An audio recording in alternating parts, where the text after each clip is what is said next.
Oh, the public. Here goes, I've done with drinking. Nothing. And no thing shall tempt me to it. It's time to take myself in hand. I must buck up and work. You're glad to get your salary, so you must do your work honestly, heartily, conscientiously, regardless of sleep and comfort. Chuck taking it easy. You've got into the way of taking a salary for nothing. My boy, that's not the right thing. Not the right thing at all.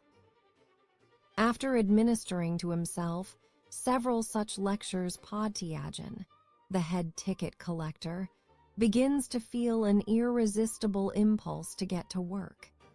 It is past 1 o'clock at night, but in spite of that he wakes the ticket collectors and with them goes up and down the railway carriages, inspecting the tickets. TTT-icets, PPP please, he keeps shouting, briskly snapping the clippers. Sleepy figures, shrouded in the twilight of the railway carriages, start, shake their heads, and produce their tickets. TTT tickets, please. Podtiagin addresses a second-class passenger, a lean, scraggy-looking man, wrapped up in a fur coat and a rug and surrounded with pillows. Tickets, please. The scraggy-looking man makes no reply. He is buried in sleep. The head ticket collector touches him on the shoulder and repeats impatiently, TT tickets, PP please. The passenger starts, opens his eyes, and gazes in alarm at Podtiagin. What? Who? Say. You're asked in plain language. TT tickets, PP please, if you please. My God, moans the scraggy-looking man, pulling a woebegone face. Good heavens, I'm suffering from rheumatism. I haven't slept for 3 nights. I've just taken morphia on purpose to get to sleep, and you, with your tickets. It's merciless, it's inhuman. If you knew how hard it is for me to sleep, you wouldn't disturb me for such nonsense. It's cruel, it's absurd. And what do you want with my ticket? It's positively stupid. Podtiagin considers whether to take offense or not and decides to take offense. Don't shout here. This is not a tavern. No, in a tavern people are more humane. Coughs the passenger. Perhaps you'll let me go to sleep another time. It's extraordinary. I've traveled abroad all over the place and no one asked for my ticket there, but here you're at it again and again, as though the devil were after you. Well, you'd better go abroad again since you like it so much. It's stupid, sir. Yes. As though it's not enough killing the passengers with fumes and stuffiness and drafts. They want to strangle us with red tape, too, damn it all. He must have the ticket. My goodness, what zeal. If it were of any use to the company, but half the passengers are traveling without a ticket. Listen, sir, cries Podtiagin, flaring up. If you don't leave off shouting and disturbing the public, I shall be obliged to put you out at the next station and to draw up a report on the incident. This is revolting, exclaims the public, growing indignant. Persecuting an invalid. Listen and have some consideration. But the gentleman himself was abusive, says Podtiagin, a little scared. Very well, I won't take the ticket, as you like. Only, of course, as you know very well, it's my duty to do so. If it were not my duty, then, of course, you can ask the station master. Ask anyone you like. Podtiagin shrugs his shoulders and walks away from the invalid. At first he feels aggrieved and somewhat injured. Then, after passing through 2 or 3 carriages, he begins to feel a certain uneasiness not unlike the pricking of conscience in his ticket collector's bosom. There certainly was no need to wake the invalid, he thinks, though it was not my fault. They imagine I did it wantonly, idly. They don't know that I'm bound in duty. If they don't believe it, I can bring the station master to them. A station. The train stops 5 minutes. Before the third bell, Podtyagin enters the same second-class carriage. Behind him stalks the station master in a red cap. "This gentleman here," Podtyagin begins, "declares that I have no right to ask for his ticket and is offended at it.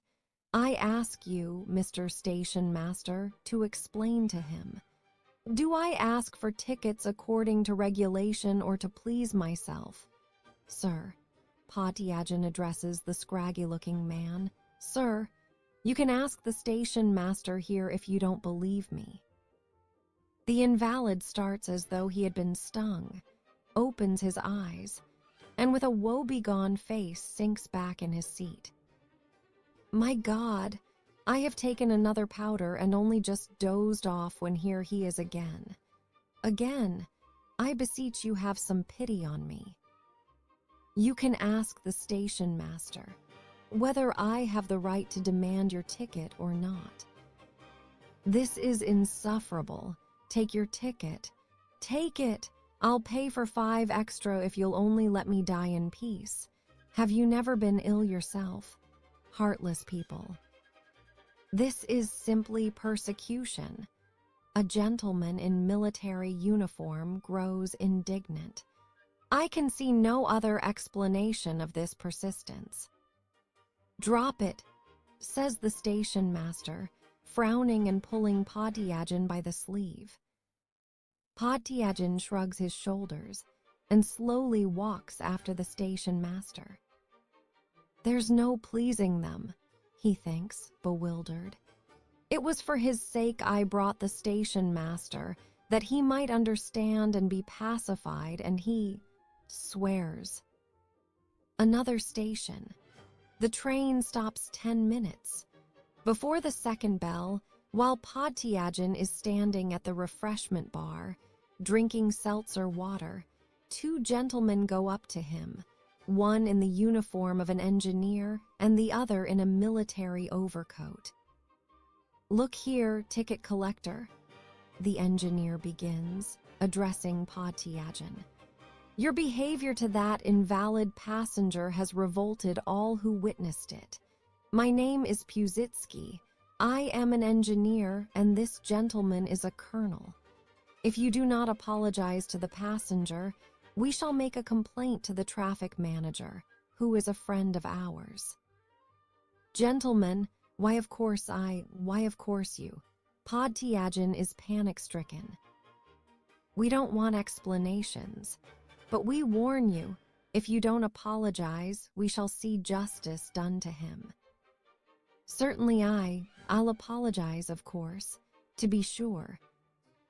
Half an hour later, Podtyagin, having thought of an apologetic phrase which would satisfy the passenger without lowering his own dignity, walks into the carriage. "Sir," he addresses the invalid. "Listen, sir." The invalid starts and leaps up. "What?" What was it? You mustn't be offended." "Ach, water," gasps the invalid, clutching at his heart. "I'd just taken a 3rd dose of morphia, dropped asleep, and again, good God, when will this torture cease?"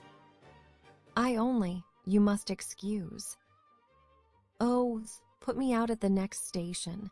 I can't stand any more. I am dying." "This is mean, disgusting," cry the public, revolted. "Go away, you shall pay for such persecution, get away." Podtyagin waves his hand in despair, sighs, and walks out of the carriage. He goes to the attendants' compartment, sits down at the table, exhausted, and complains. "Oh, the public, there's no satisfying them. It's no use working and doing one's best. One's driven to drinking and cursing it all. If you do nothing, they're angry. If you begin doing your duty, they're angry too. There's nothing for it but drink." Podtyagin empties a bottle straight off and thinks no more of work, duty, and honesty.